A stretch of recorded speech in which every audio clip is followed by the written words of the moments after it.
அச்சங்கோவில் அரசன் என்போம், ஆரியங்காவு ஐயன் என்போம், குலத்துப்புழை பாலன் என்போம், எரிமேலி ஸ்ரீதர்ம சாஸ்தாவென்போம்,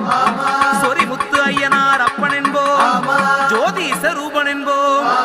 மகர்ஷி மர்தன் என்போம், மணிகண்ட சுவாமி என்போம், சுகுணவிலாசன் என்போம், சுந்தர ரூபன் என்போம், ஜாதி மத பேதமில்லா கடவுளாம், சத்திய வடிவான தெய்வமாம், ஆபத்து